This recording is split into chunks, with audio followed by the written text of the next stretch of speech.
Okay, picture Lisbon. It's a city absolutely, steeped in history. You've got these hillsides, and crisscrossing them are those charming, bright yellow funiculars.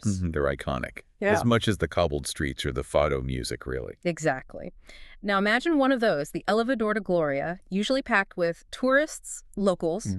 Suddenly it's the site of just an unthinkable tragedy. Yeah. Just recently, this historic funicular had a catastrophic derailment. The scene left behind was, well, unspeakable. We're talking 17 confirmed dead, 21 injured. It's horrific. And it instantly became one of Lisbon's worst transport accidents in recent memory anyway. And that image, that iconic yellow carriage just mangled against a building. Awful. It really is. And beyond those immediate, horrifying headlines, this whole incident forces us to look at something deeper, doesn't it? This sort of paradox. I work so. Well, how we embrace this historical infrastructure, romanticize it even, but maybe inadvertently overlook the very real, evolving risks involved. Right. So, our deep dive today, it's not just about the awful human tragedy, but about unpacking why.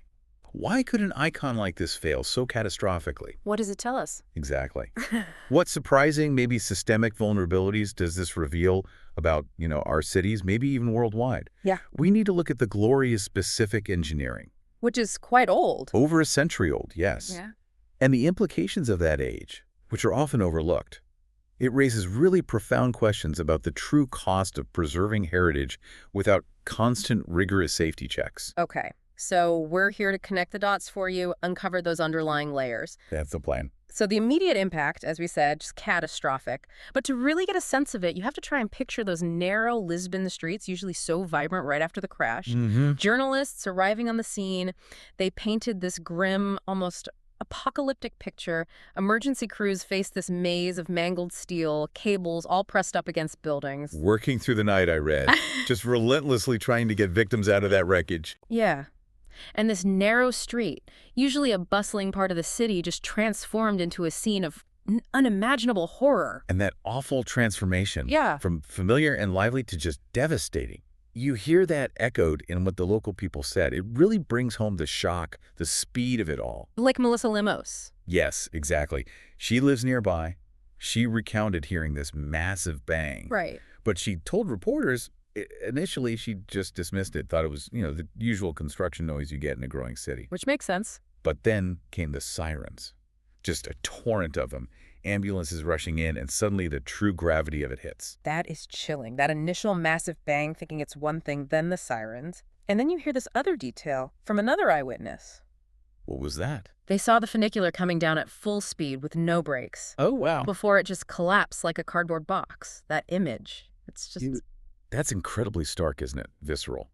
It immediately suggests a total catastrophic loss of control, almost instantaneous. Full speed, no brakes. I mean, that points to a complete failure of the main braking systems, right? Absolutely. Allowing all that kinetic energy to build up on the slope, unchecked, and collapse like a cardboard box. Yeah. That speaks volumes about the structural integrity, or maybe the lack of it, under that kind of immense, uncontrolled impact. Yeah. It's just a brutal reminder of how quickly normalcy can shatter.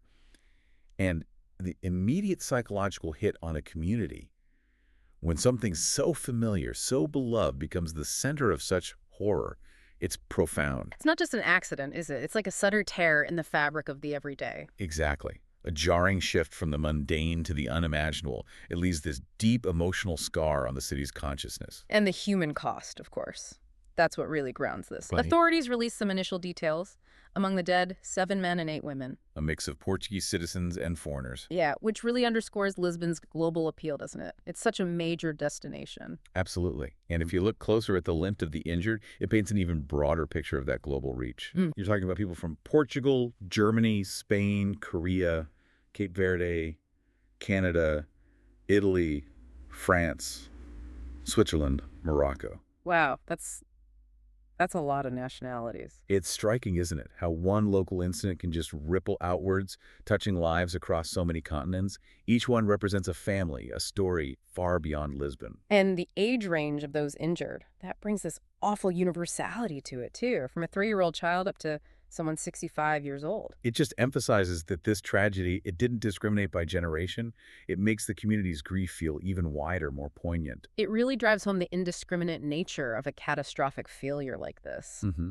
And that profound sense of loss, both local and global, it was reflected very quickly in the official responses. Right, the government declared a national day of mourning. Yes, across the whole country, a really solemn gesture. And Lisbon itself observed 3 days of mourning. You could feel it in the city, flags at half-mast, a sort of quiet acknowledgement of the collective sorrow. It must have felt very different from the usual vibrant atmosphere. Definitely. And then you had the international condolences pouring in. It shows how a local tragedy can just resonate globally, uniting people in this shared sorrow, almost like a global community mourning together. We saw the French president, Emmanuel Macron, saying the French people join the Portuguese in mourning. That's a powerful message of solidarity. Yeah, from a close European neighbor. And Spain's prime minister, Pedro Sanchez, called it a terrible accident, showing that immediate empathy. Ursula von der Leyen, too, the president of the European Commission, sent condolences, calling it a tragedy for Europe as well as Portugal. It highlights that interconnectedness. And Lisbon's own mayor, Carlos Moedas, he really summed up the city's raw emotion, didn't he? It is a tragic day for our city. Lisbon is in mourning.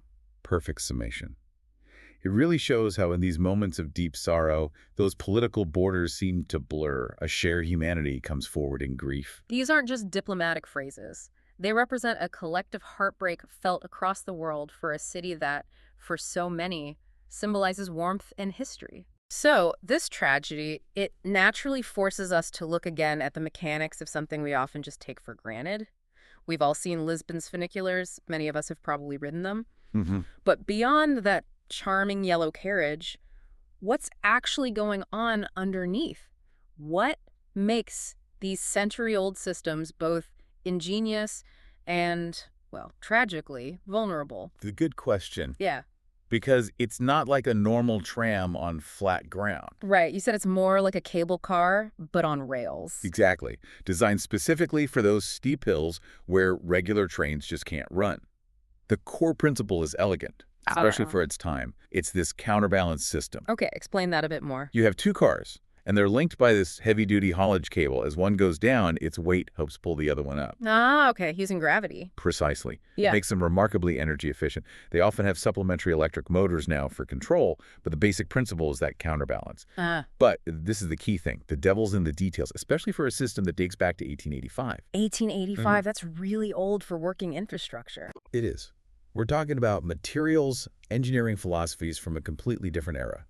That haulage cable isn't just any rope.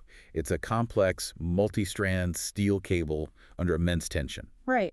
Bearing the load of both cars, passengers. And think about over a century of use. So the Gloria line specifically opened in 1885. Does that age itself, the historical design, introduce unique vulnerabilities, even with regular maintenance? What about things like the brakes? That's a critical point. An 1885 system would have relied on purely mechanical brakes.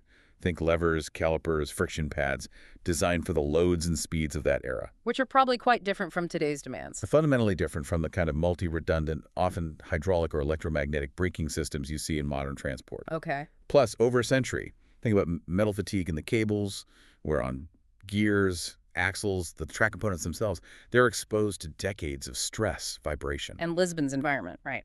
Coastal city, salt air, humidity. All of that takes a toll. Modern funiculars have sophisticated sensors, regenerative braking, digital controls, things unimagined in 1885. So the challenge for the Gloria, and others like it, is how much modern safety tech can actually be integrated into a structure that's often historically protected, a landmark. Exactly. Without compromising its character or just becoming prohibitively expensive.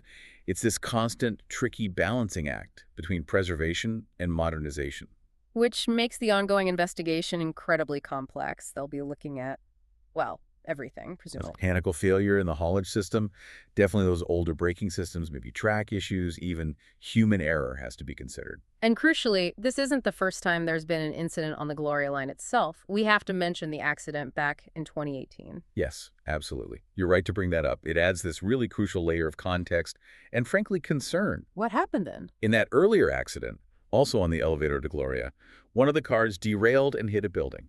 Similar circumstances, structurally. But thankfully, no fatalities that time. Thankfully, no.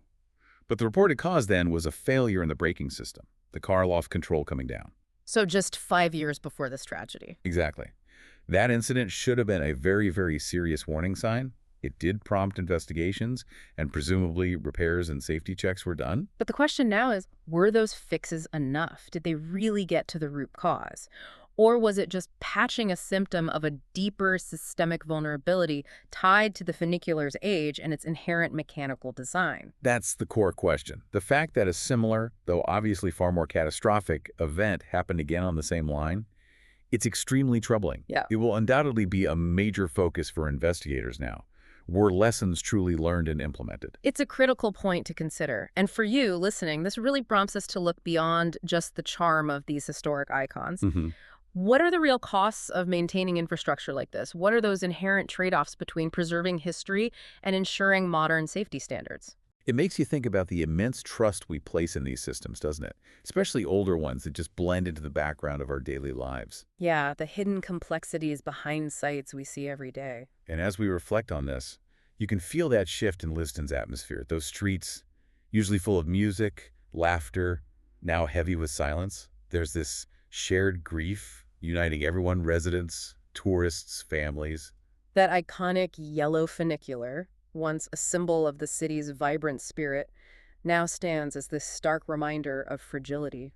It really does. This tragedy is such a poignant illustration that these funiculars, yeah, they're relics of the past, they're beloved heritage, but they still carry human lives right now in the present. It underscores the fragility of life and just how critical safety is in the systems we trust every single day. Doesn't matter if they're modern marvels or century-old workhorses. Absolutely. It forces us to ask difficult questions about how we balance that nostalgia with vigilance. It's just a heartbreaking reminder of how quickly things can change and the deep, deep ripples an event like this sends out. Our thoughts are truly with the families of those 17 souls lost. With everyone injured and recovering from something so unimaginable. Yeah. This deep dive leaves us with a rather provocative thought to consider. When we engage with history and tradition, whether it's infrastructure like the Gloria Funicular or other parts of our lives, how do we truly balance the charm, the cultural weight of the past, with the absolute non-negotiable imperatives of modern safety and constant vigilance? What responsibility do we all share, really, in demanding that the systems we rely on, old or new, aren't just maintained, but rigorously reevaluated? And when needed, fundamentally upgraded to meet today's safety standards? It's a tough question. It is. What does it say about us if we prioritize the aesthetic of heritage over the lives it might potentially endanger? That's something for you to think about long after this deep dive is over.